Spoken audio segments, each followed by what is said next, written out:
అఖిల భారత పద్మశాలి తెలంగాణ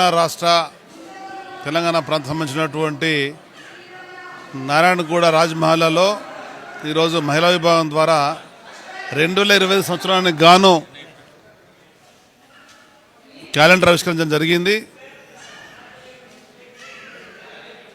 తెలంగాణ పద్మశాలిలో ఉండేటువంటి మహిళలు మరింత చొరవ తీసుకొని అన్ని రంగాలలో ఎదగాలని చెప్పని సోదరు అనిల్ గారు, నేను, పెద్ద కందగట్ల స్వామి గారు, జగన్నాథం గారు, మురళి గారు, అదేవిధంగా ఇంజనీర్ విభాగం సంబంధించినటువంటి అందరూ కూడా చెప్పడం జరిగింది.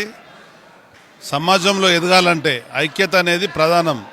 ఐక్యతగా ఉంటే అన్ని రంగాలు ఎదగవచ్చు కనుక అది ఈ యొక్క నూతన సంవత్సర క్యాలెండర్ ఆవిర్భావంలో అందరూ కూడా నాంది పలకాలని చెప్పని ఆ విధంగా ముందుకెళ్లాలని చెప్పని ప్రధానంగా ఈ క్యాలెండర్ దాతలుగా వచ్చినటువంటి మహిళా పారిశ్రామికవేత్తలు పద్మశాలి ఆడబిడ్డలు మరి సహృదయంతో ఆర్థిక సాయం చేసి వారు ముందుకొచ్చిన కనుక వారందరూ నూతన సంవత్సరంలో పారిశ్రామిక రంగంలో కూడా ఎదగాలని చెప్పనేటువంటి ఆకాంక్షలు జరిగింది.